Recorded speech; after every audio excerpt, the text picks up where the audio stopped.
The clock on the microwave, a smug green digital glow against the black granite, blinked jam 2:30 menit.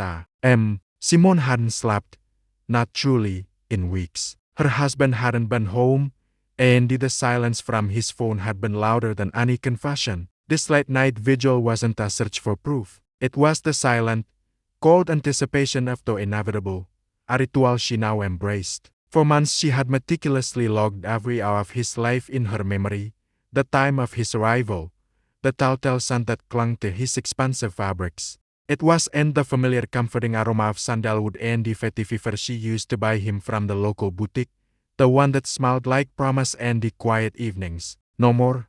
This was the heavy, cloying scent of success mixed with strange skin and the cheap desire. A scent that seemed to promise more than it could ever deliver, much like the man himself. Tonight, he didn't even try for the pretense of quiet. The silence of the high-rise condo, the 1,400 square FT unit but with her savings and his debt, was shattered. Devon burst into the foyer, letting out a triumphant alcohol-fueled sigh that sounded like a vault door slamming shut, locking her inside with his transgression. He looked impeccable, as always, after one of his business dinners that actually led him into the practiced, receptive arms of Tiffany Hayes. His crisp, expansive shirt, a shade of deep sapphire blue that made his eyes sparkle, was obviously new. A purchase he had never mentioned to her. The intrusive odor of a flashy, aggressive cologne, one Simone knew had been chosen to announce his arrival, and the top two buttons casually undone, as if to prove to the world and to her how little he cared about domestic rules or loyalties. He was swollen with self-satisfaction, arrogant to the core. That smugness, a visible sheen on his skin, made Simone's stomach clench, not with rage, nor even with the old familiar throb of pain. It was just sheer physical disgust, a bitter taste of ashes in her mouth. How, she wondered, staring at the polished veneer of his tailored suit, had she ever confused this hollow man with the ambitious, if naive, young man she'd married? This Devon was a caricature, a polished salesman who regarded himself as his best, most expensive product. His eyes, slightly cloudy from the excess of scotch, but alight with a glowing, predatory sense of triumph, screamed only one thing: he was the winner. And her, she was merely his financial anchor. The dependable, dull background feature held captive, he believed, by the co-signed mortgage. He thought that signature trapped her, proof of his accomplishment and her profound dependence. Yet a cold, hard realization had bloomed in her soul during those sleepless nights. He wasn't the anchor. He was the heavy, festering dead weight she dragged along, and it was high time to cut the line, even if picking up the severing rope herself meant a long, difficult swim back to shore. Simone stood at the living room entrance, framed by the pale moonlight filtering through the enormous city window. Her arms were folded across her chest in her worn but warm cashmere robe, its softness a stark contrast to the rigidity of her spine. There was no more accusation on her face, no more tell streaks, no more open anger, only a deadly, terrifying calm, a composure she had cultivated with surgical discipline over the past months. This silent, unmoving stillness was worse for him than any screaming fit, any broken vase. But he tragically mistook it for helplessness. He couldn't possibly grasp that she was no more longer his wife, not in spirit. She was a cold-blooded observer, a meticulous witness for the prosecution, gazetting the final piece of evidence. 5 years, Simone thought. The silence, a thick, suffocating blanket. 5 years he was a shadow, believing my quiet loyalty, my patience, my capacity for forgiveness could eventually bring him to reason. He thought the reality of our shared life would catch up to him, but he had interpreted her silence as apathetic approval and her patience as predictable weakness. He never saw her as a partner. She was just part of the expansive background, a piece of decorative furniture. The fragile flame of love had long been extinguished, replaced by the glacial resolve of justice. There was no more going back now, only a path forward that led directly through the wreckage of his arrogance. Devon's greatest, most celebrated asset as a luxury real estate broker was his uncanny ability to sell, manipulate, and persuade. He had convinced himself that his own narrative, the rags to riches story he told clients, was true. But when it came to Simone, the woman he shared his bed, his debts, and his future with, he mistakenly believed those rules didn't apply. He thought she would accept him unconditionally, eternally grateful for the financial comfort he provided. He was profoundly wrong. He didn't see her at all. He only saw the reflection of his prized possession, the compliant wife he had purchased to decorate his home. He stopped right in front of her, brazen and presumptuous, not bothering to shut the aura of strange hands and strange buds. He lowered his head, a gesture so full of mockery and condescension that his usually attractive features contorted into a grimace of petty triumph. He craved a reaction, a question, tears, screaming, or broken dishes, anything that would elevate him to the role of the tormented victim in this predictable domestic tragedy. Something that would allow him to go to work the next day in the comforting role of the misunderstood yet desirable soul. Instead, he hit a wall of icy, unmoving silence. "What are you staring at?" His voice was intentionally loud, harsh, aimed at crushing the last vestiges of her dignity beneath his polished shoe. He leaned in, the aggressive scent of the other woman's perfume, jasmine, and the expensive tobacco, hitting her face like a slap. "You saw the best woman in the world tonight. You're not even close to her level. You've become dull, worn out, like an old carpet that needs replacing, or a sweater that spilled one too many times. Or did you think he was going to answer to you, my dear accountant? Go on, start your tantrum. I actually like it. It only makes me feel more desired by the women who actually appreciate my success." He waited, breathing heavily, the anticipation of her breakdown a tonic to his liquor fueled ego. A blow, a scream, a nasty remark. Simone did nothing. She barely opened her lips, not to speak, but to release a subtle physical sigh, a deep, silent exhalation, as if shedding the last, heaviest piece of dirt from her soul. It was the sound of complete final surrender. Not hers, but the surrender of her illusions about him. Her deep gray eyes, usually soft, now looked down at him, not judging, but piercing, as if she could already see right through the expansive suite. She saw not the successful broker with piles of cash, but an empty, meaningless vessel filled only by his staggering, concealed debt. She didn't waste another second or an ounce of energy on a reply. She turned her back wordlessly and walked toward the master bedroom with an even-measured pace. Her robe whispered softly against the cool marble floor, the only sound echoing in the suffocating atmosphere. Devon, left stranded in his perfect suite in the middle of the foyer, felt a strange, sharp discord pierce his perfect world. Her silence was louder than the fiercest argument. It spoke of complete final indifference. It devalued his triumph. It robbed him of the satisfaction of having heard her. He stood confused for a minute, his features slackening, but quickly composed himself, dismissing her behavior as exhaustion or deep depression. Where could she go anyway? He thought, pouring himself a final drink.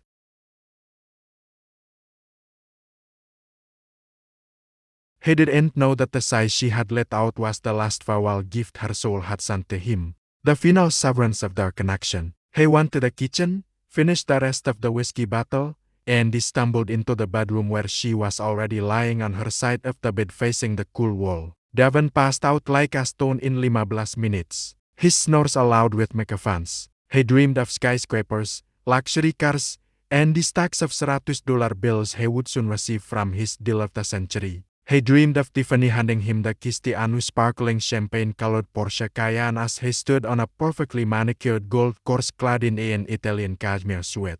Simone wasn't asleep. Cold and emotionless, she waited. The smell of alcohol, foreign perfume, and the strange skin clung to the air, but she barely noticed it. She lay on her side, gazing into the profound darkness where the outlines of her own reflection were visible in the window pane, merging with the distant city lights. I'm waiting for the storm to pass, she thought, but I'm not waiting for the storm raging outside. I'm waiting for the one in myself will unleash. 2 jubilous days. That was how much time had passed since she stopped crying and he started acting. His latest infidelity had ceased to be a source of pain and he became a crucial, perfectly timed trigger, aligning precisely with her accidental discovery of the highly sensitive details of his main transaction. The luxury estate in the affluent suburb Stonehaven was Devon's golden ticket.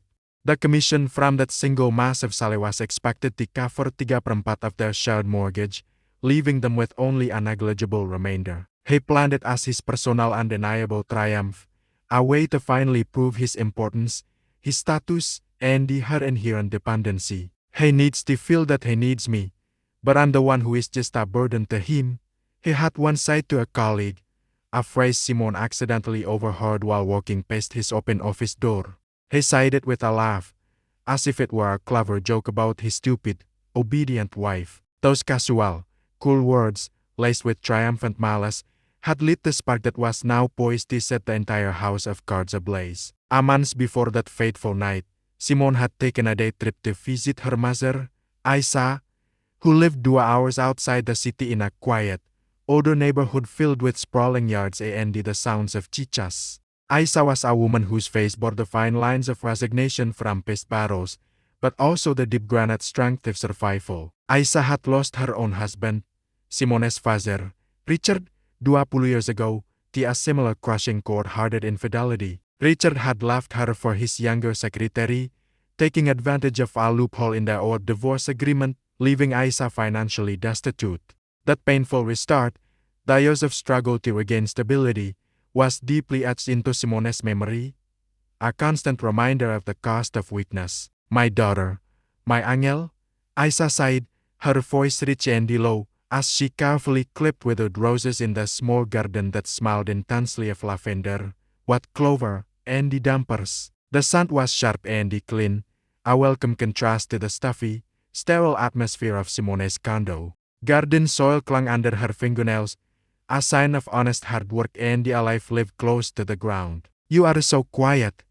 an unusual silence that worries me, honey. Be careful with silence, my love. It can either save your life if you use it as a shield or utterly drown you if you hide inside it. Your father was just like Devon. We thought my tears and the desperate pleas would bring him to reason. They only bored him, Simone. They only made him feel superior, confirming his choice to seek excitement elsewhere. A man who cheats doesn't need tears. He needs consequences he understands, delivered cold and clean. Simone watched the sharp, pristine gardening shears in her mother's hands. Aisa clipped the stems with a single precise snip. No more wasted movement. The sneak a sound of finality. What should he do, Mama? You don't have the strength to fight anymore. I'm afraid that if he starts screaming, I'll end up losing more than he gain, losing my own peace.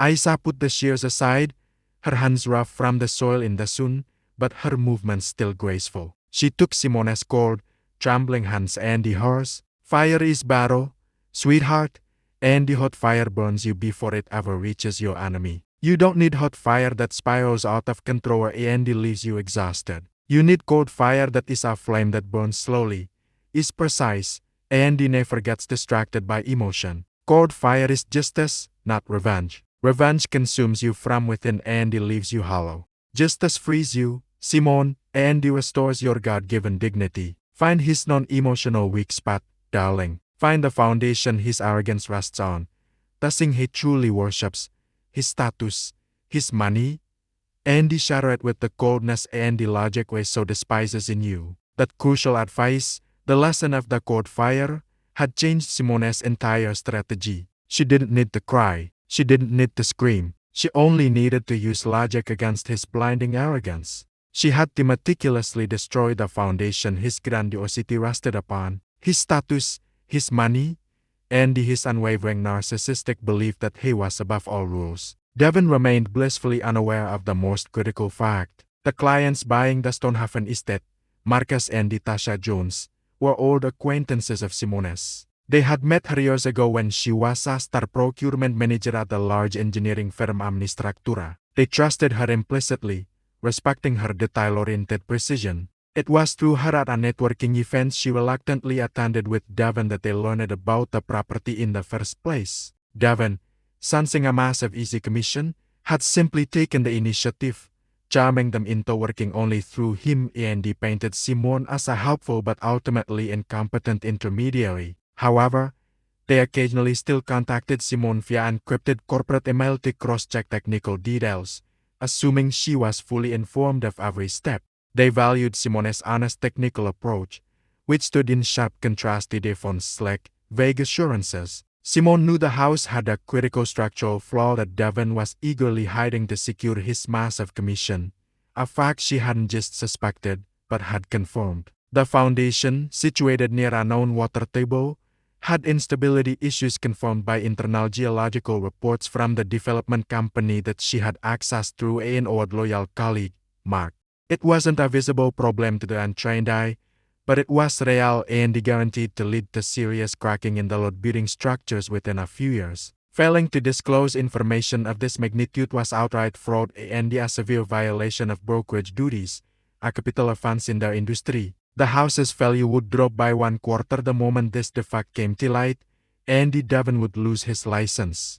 Devon snored, curled up under the down comforter, absolutely secure in his impunity and the impending financial well-being. Simone sat on the edge of the bed, the coldness of the marble floor seeming to rise from her feet to her very soul. He's a house of cards, she thought, and he pulled the first card a long time ago when he stopped loving him. Now all you have to do is blow. Slowly, with surgical precision, Simone pulled out her old burner phone, an anonymous pay-as-you-go flip phone she had used for international travel and then hidden away. It was stowed deep in a drawer under old project blueprints in her study, far from his prying eyes and the careless searches. She turned it on. The faint bluish screen lit up her face, not a single muscle twitching, her expression unreadable. She found Marcus and Tasha's private contact number and typed a short lethal message. No more explanation or preamble, but a verdict, a hammer blow, precise and final. The deal for the Stonehaven estate is off.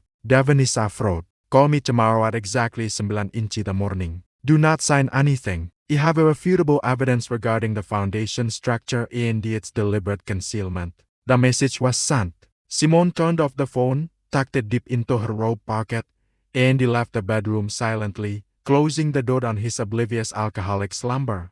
She sat in the kitchen, poured herself a glass of ice-cold water, and watched the slow, dark dawn break over the indifferent city skyline. Her revenge was cold, not hot. She sought no more retribution through scandal or physical violence. Her single, unwavering goal was to strip him of the thing he valued more than her life, his status, his money, and his sense of significance. She was carving her new clean life out of the ashes of his old one. By pukul 6 in the morning, the sun was up, but the candle remained dim, as if the apartment itself mourned its fate. Devon was in a deep, intoxicated sleep.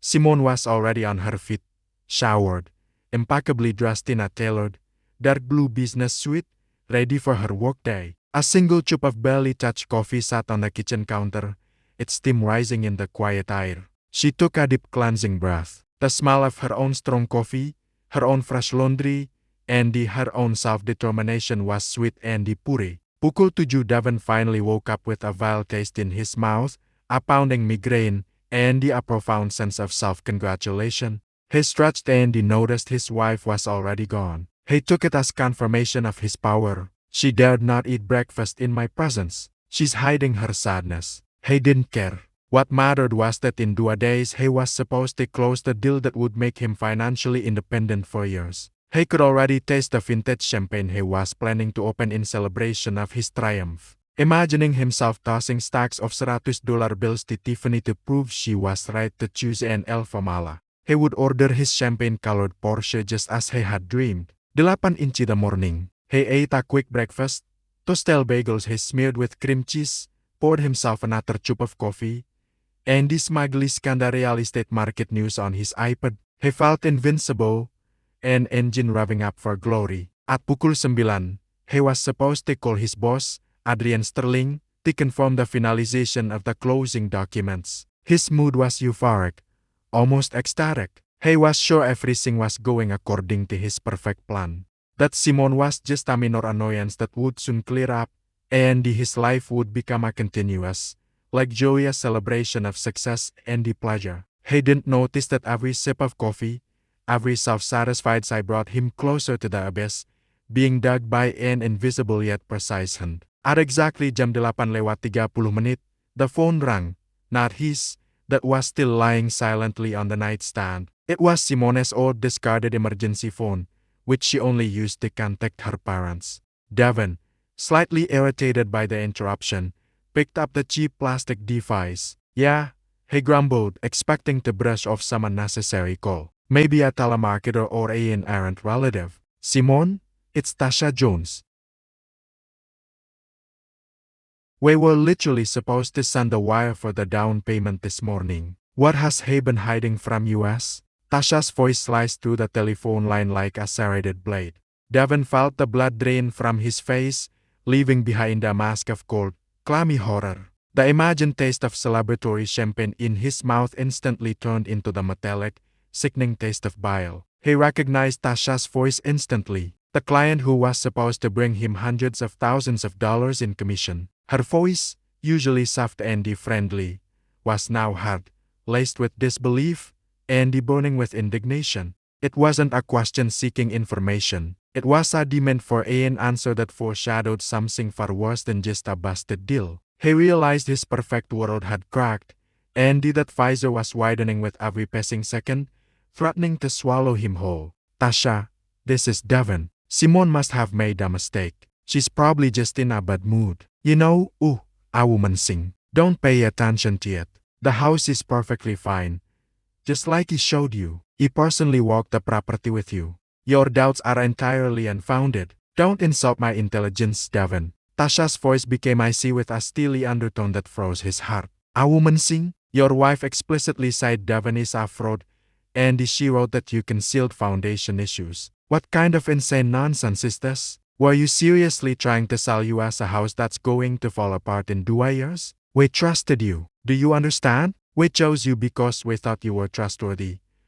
A colleague of Simone's?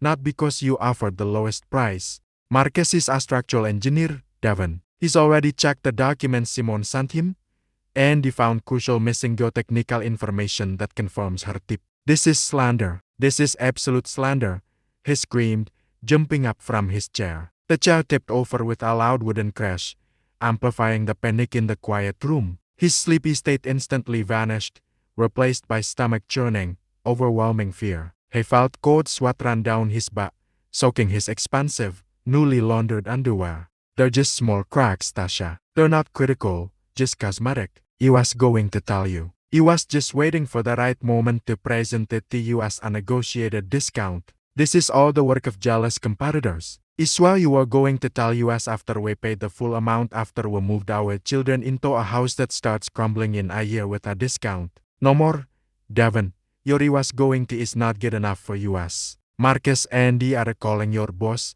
Adrian Sterling, right now. We've already secured everything Simone sent us. Yes, she sent us the full damning documentation. We are done with you. You can forget all commissions in any future in this industry. We will demand the refund of all down payments and the compensation for emotional distress as you recklessly endangered our family and our investment. She hung up, the sharp click deafening in the silence. Devon stood in the middle of the foyer, clinging to the phone, which was hot from Tasha's incandescent anger. He felt the ground disappearing beneath his feet, the floor tilting, his vertigo not from alcohol, but from the sheer velocity of his fall. A feverish, terrifying thought raced through his head. She knew she planned everything, but how? He had hidden all the documents, encrypted the files. Where did she get the information about the foundation? It was impossible. She couldn't have done this. He sank to his knees, frantically, trying to call Tasha again, but the voicemail came up. The subscriber has restricted incoming calls from your number. He tried Marcus. Same result. They had blocked him completely. They believed Simone, not him. His perfect plan disintegrated into dust, and he felt helpless, like a pathetic insect under glass, just waiting for the crushing finger to descend. He threw the phone onto the plush sofa, and tore frantically at his perfectly styled hair. His golden ticket, his triumph, had turned to ash with one sharp text message. He should have known that her recent unnerving silence wasn't a sign of submission, but the absolute crushing calm before the storm. Her eyes, in which he had seen only indifference, were in reality the eyes of a judge passing sentence. She wasn't just a wife. She was his executioner, and he himself had carelessly handed her the axe by underestimating her quiet competence. Before he could gather his shattered thoughts, his own phone exploded with a call, Adrian Sterling.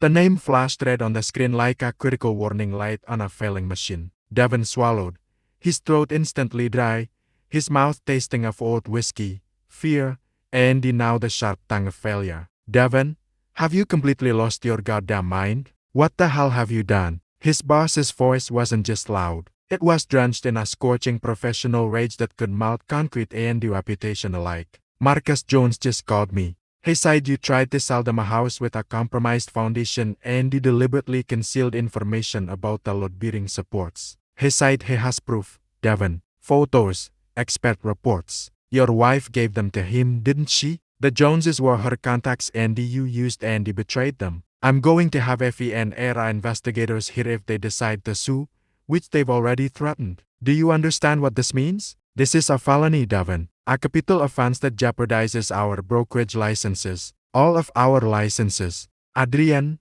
it's just minor flaws. I was going to it's all a lie. I wasn't trying to hide anything. I beg you, Adrian, give me a chance. Devon clung to the last desperate strand of hope, his voice pleading almost a childish whimper. You are going to steal people's money, Devon, knowing their massive investment would be worthless within a year. Minor flaws. They sent me the documents. Screenshots of your internal notice. Listen to me. Screenshots detailing your entire manipulation. Who gave you this information? I don't know how you did it, but you have compromised our entire firm. We are facing massive reputational and financial losses because of your greed. Do you know what this one deal has cost us? Not just your percentage, you fool, but the reputation of our entire office.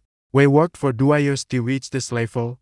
They gained the trust of the Joneses and the other high net worth clients. We were just starting to secure exclusive development contracts. And you miserable, pathetic liar. You destroyed everything just to buy yourself the newest Porsche. Devon tried to speak, to offer some pathetic excuse, but the words caught in his throat, suffocated by terror. He could hear his own heart pounding madly in his ears, a frantic doom against the silence. He felt like he was drowning in the accusation, as if the air was being chewed off from his lungs. He recognized that Adrian Sterling wasn't just angry. He was panicked about the possible catastrophic consequences for himself and the company. And that paralyzing fear made him especially cruel because he desperately needed a high-profile scapegoat to sacrifice. So, here it is. Adrian Sterling's voice dropped to an icy whisper that was far worse than a scream. You can throw away your office key. It won't work anywhere. Your work computer is being locked down as we speak. You are fired, Devon. Fired with dishonorable discharge and a reference so toxic it will serve as a warning. No more reputable firm in this city will touch you because you will personally ensure your name becomes synonymous with fraud and the toxic asset. You will personally call all my contacts and tell them what a desperate scumbag you are. You will crush your reputation so thoroughly that you'll have nothing left to save. Don't even show your face here. And do you know what? If Marcus and Tasha sue, and they absolutely will, I'll be happy to hand over all the information about you.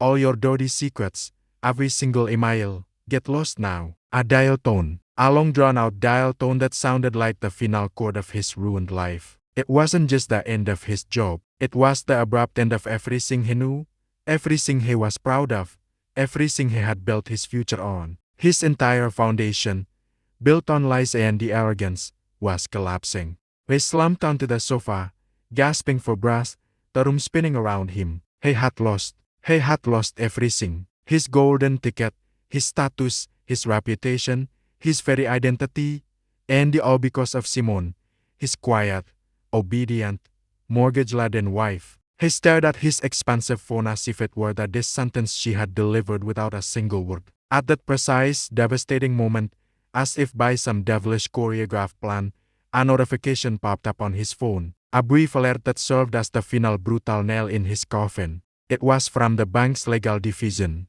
Dear co-borrower Devon Vance, you are hereby notified of the receipt of an application from the second co-borrower, Simone Panjang. RHS regarding the restructuring of the mortgage loan and the division of marital assets. Please report to the bond branch to review the details of the claim and discuss the next steps for executing this application and the consequences of your inaction. We expect your visit within 3 business days. Otherwise, the case will be handed over to the court for first division, prioritizing the financially stable co-borrower, Simone. She hadn't just torpedoed the deal. She had hit him at his most vulnerable point. His finances, his home, his illusory sense of security, asset division. She was taking her legally entitled 50% plus potentially more due to his documented fraud, leaving him with mounting debt and the emptied accounts. His quiet, obedient wife, the one he dismissed as merely an accountant, was stripping him of everything he considered his property, doing it with the cold, unfeeling precision of a master strategist. This wasn't just a separation. It was a complete methodical annihilation executed with the terrifying efficiency of an engineer who had calculated every weak point in the structure. Devon frantically grabbed his phone and he called Tiffany. She was the best woman in the world, the trophy he had humiliated Simone over. She was his comfort, his youthful escape. Young, beautiful, working at a big advertising agency. She valued him for his success, his expensive gifts, and his aggressive generosity. Now he needed her support, her sympathy, her consoling touch to somehow restore his broken, collapsing world. He imagined her embracing him, her soft voice telling him everything would be fine, that she believed in his talent. How utterly wrong he was. "Hello, Tiffany." His voice trembled visibly. He struggled desperately to maintain an appearance of self-respect, trying to sound confident, but the desperate tremor in his vocal cords betrayed his utter devastation. "Oh, Dev, hey, why so early?" Her voice was sleepy but content, almost bored, as if he had woken her after a very pleasant night that she wished was still going. He imagined her lying in her expensive designer bed, waiting for him. But that waiting had nothing to do with him now. "Tiffany, I need to talk to you. This is very serious. I just got fired and the asset division has officially begun. My wife, she's absolutely destroying me. Understand? She set it all up. She's a traitor, a vengeful mouse. Fired." The echo of his voice was hollow in the receiver, followed by a telling pause. A pause that contained a complete calculation of his now vastly diminished worth. The pause was long, uncomfortable, and did an tone of something very similar to slight annoyance, perhaps even disgust, crept into her voice. "What do you mean fired? How? You are just about to close the deal of the century. I just told you yesterday how great you are, how successful. You said you'd be one of the richest brokers in the city tomorrow. What were you telling me about a new Porsche? Yeah, but it was set up. My wife, she ruined everything. She destroyed me. She's a plain bitter mouse. You know what she was like? She was just jealous. Tiffany, I need you with me now. I'm coming over. We'll talk. I'll explain everything. I need a place to stay until I find a new job. You know, I bounce back quickly. I'm talented. I'm a sales genius. I just need a small break. A month maybe and everything will be fine. I swear." His voice now sounded pleading, shattered, desperate. "Stay at my place, Devon. You know my apartment isn't huge. And honestly, this is kind of ridiculous. You yourself said you were a business shark, untouchable, and now some wife set you up. That sounds like a weak excuse. You probably screwed up the documentation yourself, didn't you? What does all this sudden legal trouble have to do with me and my apartment?" Her voice grew sharper, impatient, devoid of any petrification. "You don't need my sophisticated neighbors seeing me with someone who's fleeing from court and the soon-to-be ex-wife. This is also petty, so low-stakes drama. You remember you always said you value stability. And right now, Devon, you seem to have absolutely none. You're a liability, Tiffany. But he bought you so many things. Remember that watch? The one he got you in Paris? He paid for your luxury trip to the Caribbean, where we had a future. You said you loved me." He pleaded for her to save him, clinging to the false currency of their past exchanges. "Look, Devon, let's be honest, shall we?" Her voice was hard, stripped of yesterday's flirtation and every hint of sympathy. He heard her adjusting her pillow, a clear, unmistakable sign she was tired of the entire messy conversation. "Your gifts were part of our arrangement. You're a successful man. I'm a beautiful woman. You give me comfort and the attention and I give you company. It was transactional, Devon, if you want to call it that.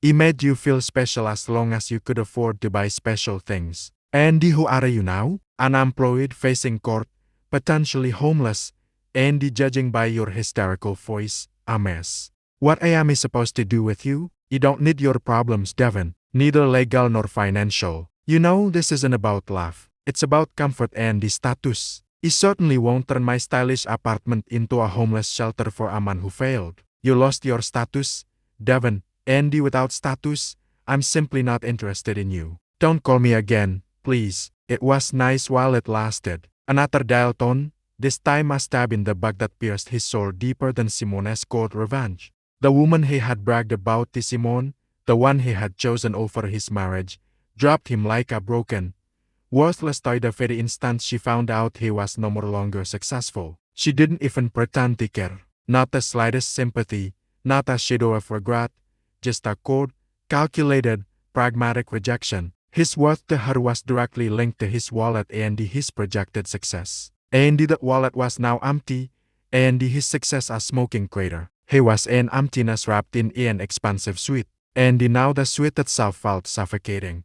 He realized that Tiffany had just been another younger, more expansive version of his own profound greed. Devon didn't immediately grasp the full horrifying extent of the catastrophe. He spent the next 2 days in a fruitless, panicked attempt to salvage the deal, calling Marcus and Tasha, begging, threatening, explaining the misunderstanding. He tried repeatedly to call Adrian Sterling to beg for forgiveness, but the boss didn't even pick up, responding only through his secretary with a dry official message. The termination is final. All questions go to the legal department. Do not contact Mr. Sterling again. No more chances. No more loopholes. No more mercy. The door to his old life was slammed shut completely and irrevocably. Legal department. The phrase sounded like the name of a prison he was destined for. He understood that his career in luxury real estate was utterly over. But the worst was yet to come. He had to go to the bank to review Simone's claim. He walked toward the bank's downtown office as if to an execution, realizing with every minute the crushing inevitability of his defeat. The air in the city felt heavy and judgmental, the expansive suits walking past him seeming to sneer at his own rapidly crumbling facade. In the small, stuffy, windowless office, Simone's lawyer, Mr. Charles Avery, waited for him, a slender, gay-haired man in a perfectly pressed charcoal suit with cold, penetrating eyes that seemed to analyze Devon's desperation. The lawyer did not stand up or offer a handshake, merely gesturing toward the hard-wooden chair, signaling that ceremonies and the personal warmth were unnecessary here. The air smelled of old paper, formality, and the dry legal scent of finality, a scent that smothered Devon's own increasingly stale clone. Devon Vance, you have reviewed the notification, Mr. Avery stated, his voice flat, professional, and entirely without emotion. Your wife, Simone Rhodes, is acting strictly within family and the civil law. Mortgage restructuring, sale of the condo, division of funds, 50/50 as she is entitled. As an unemployed person without confirmed income, and with evidence of potential financial fraud now on record, you cannot assert so a claim to the mortgage property. This is not a whim, Mr. Vance. It is the law. A very simple, very cold law. But I'll find a job, Devon stammered, feeling utterly pathetic, like a boy being scolded at school for cheating on a test. I'll pay off the loan. I'll cover everything. This is our home. My home. He bought it. That is entirely irrelevant to this matter, Mr. Avery replied without lifting his eyes from the papers, tapping them with a pencil. He spoke evenly like a machine without a single inflection of sympathy. Simone Rhodes has submitted comprehensive documents confirming that unlike you, she is currently employed as a procurement director and has preliminary bond pre-approval for a new personal loan after paying off the owed one. Furthermore, she correctly pointed out that your termination was the direct result of fraudulent actions which is highly detrimental to your creditworthiness and your right to manage the asset. Therefore, you have virtually no more chance of keeping the condo. The unit will be sold within the months and the proceeds divided. You must pack your belongings and vacate the premises, and it is strongly advisable to do so without further incident. Simone wants nothing but peace, finality, and justice. She's taking revenge on me, Devon burst out, almost weeping with despair, leaning forward in the hard chair. She just wants to destroy me. She's bitter and jealous because Tiffany left me, too. Mr. Avery looked up finally, his eyes locking onto Devon's. There was no more emotion in them, only the professional coldness. A man viewing an unpleasant but necessary stage of his work. This is not revenge, Mr. Vance.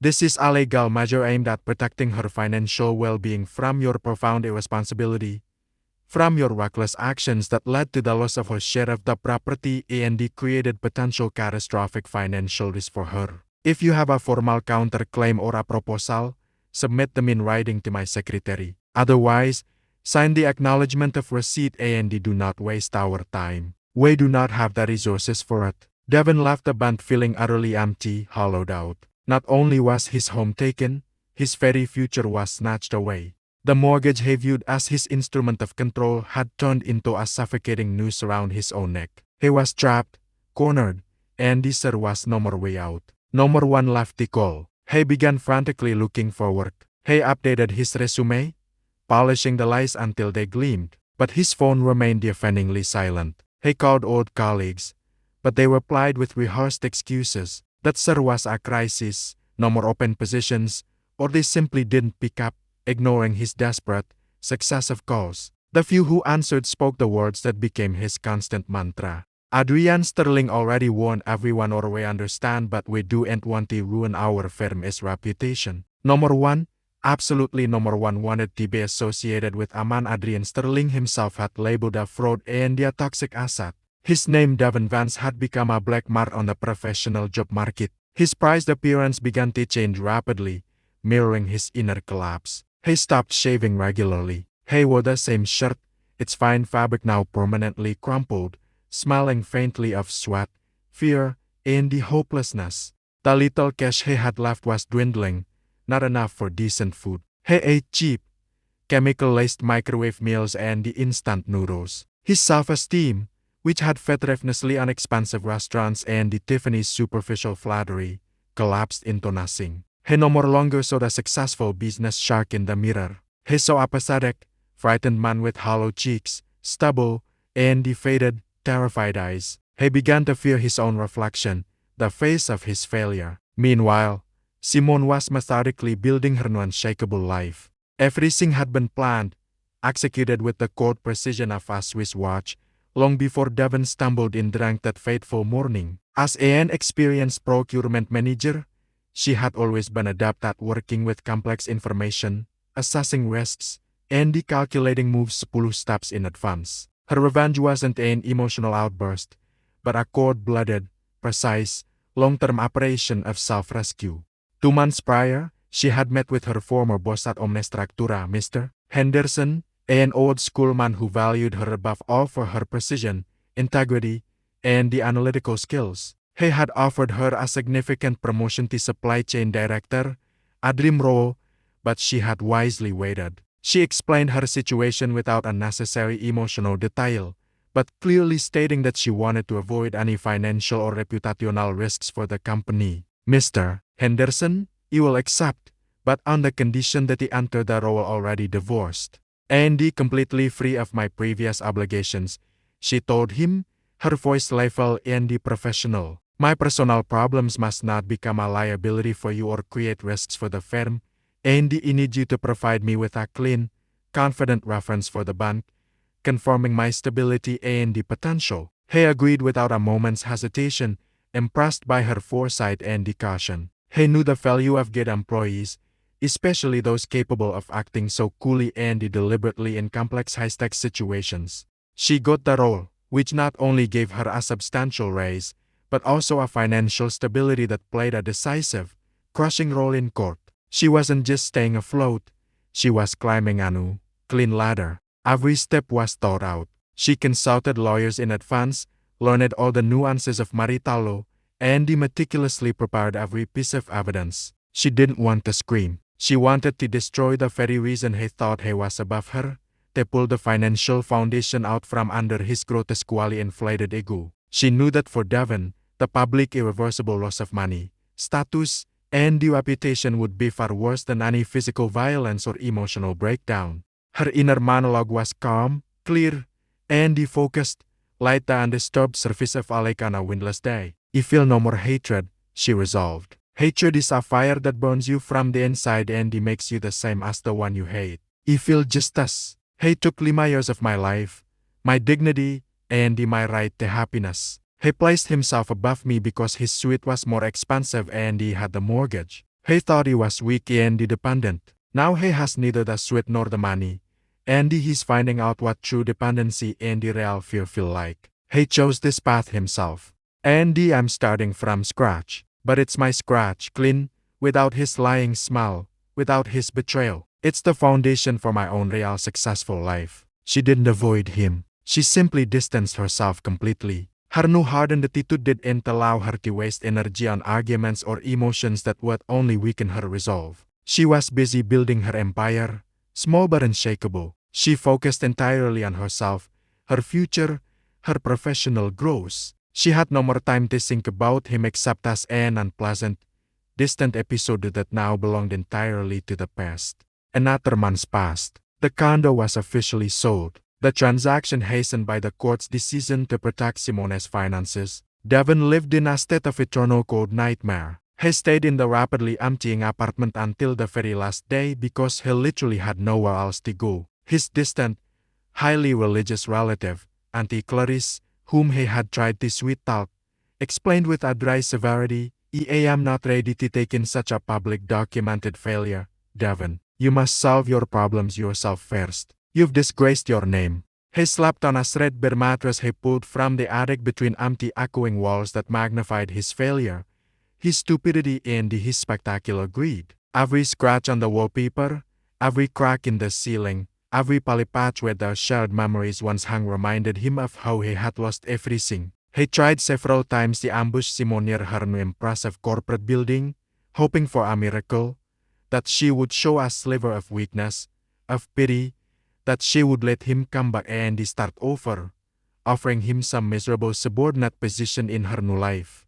His once bloated pride had long been utterly broken. "Simone!" he shouted, desperation cracking his voice as he saw her leave the building surrounded by two smartly dressed colleagues. His voice was, his face bloated and unshaven, his expansive clothes crumpled and stained with something unidentifiable. He looked exactly like a vagrant trying to reach a woman of significant status. She stopped. Her gaze, just as on that fateful night, was glacial. But now it wasn't just coldness. It was a visible commanding force, a deep sense of self-respect and the authority he had tried to take from her for so long. Her colleagues looked at her questioningly, but she only shook her head subtly, indicating with a clear, calm gesture that this man was not worthy of her attention or alarm. "Devon Vance," she stated, her voice carrying a professional finality. "If you have business matters, and I doubt you do, contact Mr. Avery. In personal matters, I consider myself free from any further communication with you. We are done legally and emotionally." "Simone, how could you? We were family. Don't you see what you're doing? You destroyed me. You left me penniless. You abandoned me at the worst possible moment." He pleaded with raised, trembling hands, a picture of absolute desperation. Simone took a small step forward, her posture radiating a calm, terrifying authority that struck him to the core. She looked at him as if he were an interesting but utterly harmless insect, momentarily halting its scramble across the sidewalk. "No more, Devon," she corrected him, her voice steady and clear.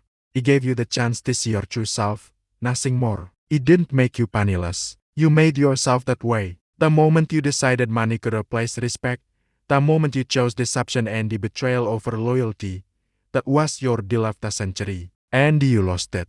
And you lost it all by yourself because you fatally underestimated your partner. You abandoned yourself, Devon, not me. Goodbye." She turned, her colleagues following her lead, and he got into a waiting ride-share car, its window tinted against the glare. He tried to run after the car, pounding a desperate fist against the glass, but the driver, seeing his distraught, aggressive look, accelerated sharply, fearing physical aggression. Devon remained standing in the middle of the busy, indifferent city street, dirty, utterly humiliated, screaming a wordless sound. His scream was unheard. It was swallowed by the overwhelming noise of the indifferent city, which was too busy succeeding to notice his personal spectacular tragedy. His shout dissipated into the air, reaching no one but himself.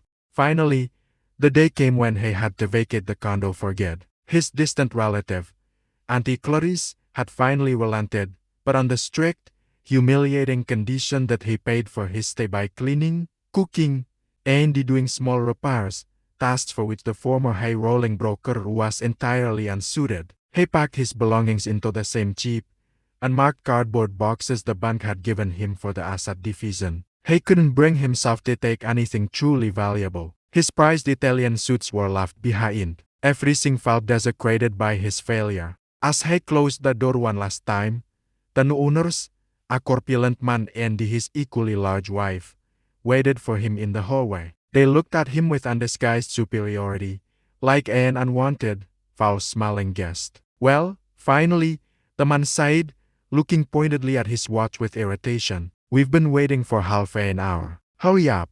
Just leave the keys on the windowsill and go." Devon walked downstairs silently, dragging the boxes of his ruined life behind him. His last connection to his successful past was severed. The condo, his fortress, his gilded symbol of success, now belonged to others. He was an outcast, a man without an address or a name of respect.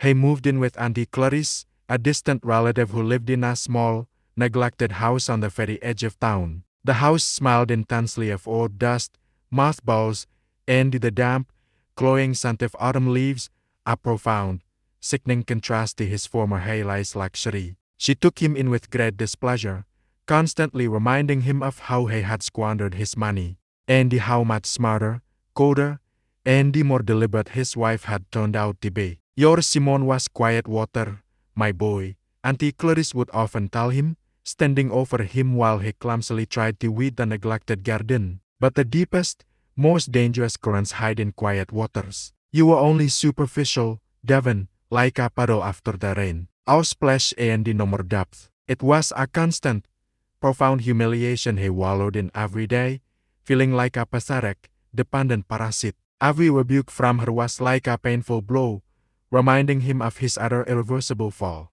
He was eventually forced to take a job as a warehouse laborer. At first he convinced himself it was temporary, a blip, but his toxic reputation followed him like a shadow. Every attempt to get a decent white-collar job ended in the same cold rejection. "We heard about your history, Mr. Vance. We have a strict vetting process. Your reputation simply does not meet our ethical standards." Physical labor was sheer, grinding torture for a man accustomed to expensive Italian suits and the iron condition of his work. His hands became calloused and cracked.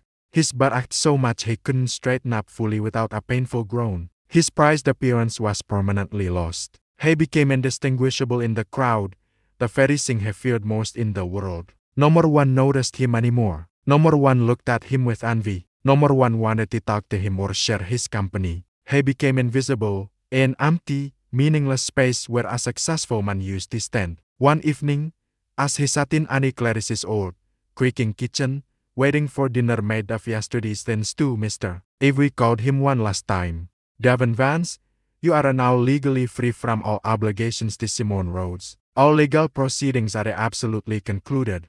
The mortgage is paid and the assets divided according to the court order. From this moment on, no more legal ties exist between you two. Simone has officially signed the paperwork that confirms she will not pursue further action, but she wants no more further connection with you whatsoever." "And now what?"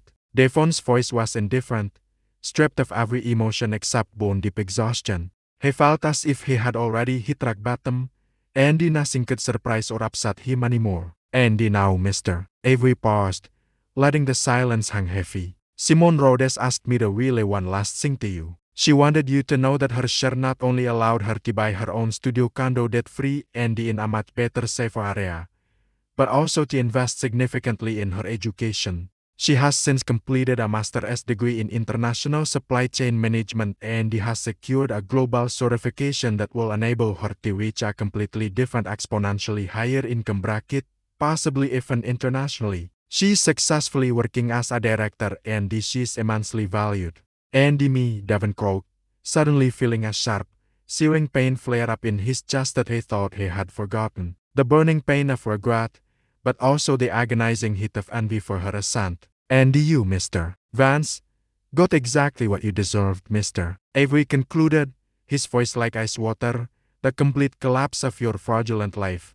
And as her lawyer, will tell you openly, she feels absolutely nothing for you. Neither pity nor malice, only a profound, deep indifference, which is the greatest of all defeats for a man like you. Your suffering is strictly your own affair. She is free, secure, and genuinely happy. And she also realized that thanks to this terrible experience, she understood that dignity, integrity, and self-respect are far more valuable and lasting than fleeting pleasures and flashy disposable luxury, which she also in her own words wishes you the painful opportunity to learn. Remember that sometimes losing everything is the only way to find out who you truly are under all the veneers. Devon slammed the phone onto the worn kitchen table. Auntie Clarice, who walked in carrying a plate of watery stew, didn't even flinch at the sound. Simone hadn't just destroyed him. She had done it without leaving him a single chance for sympathy or a shred of human connection. She had defeated him with cold dignity and legal precision,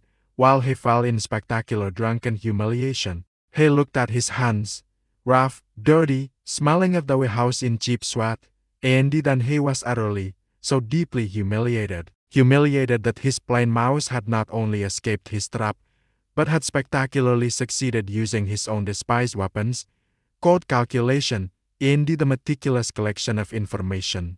He hadn't just lost money. He had lost his very conviction that he was the best, the alpha male. His world had collapsed, leaving him alone in the ruins of his ambitions, dragging heavy boxes and forever dreaming of returning to the luxurious condo he himself had disgraced and lost. That was his true reckoning. He was cast down from the dizzying heights of his self-importance and shattered on hard, unforgiving reality. And Simone watched him from the balcony of her new bright-free life, a life built on her own integrity. This was only the beginning of his long painful journey to rock bottom, where he was finally forced to learn the actual price of every single betrayal. And perhaps one day understand the true liberating power of the cold fire of justice. Now it was time for him to clean up his own profoundly damaged garden.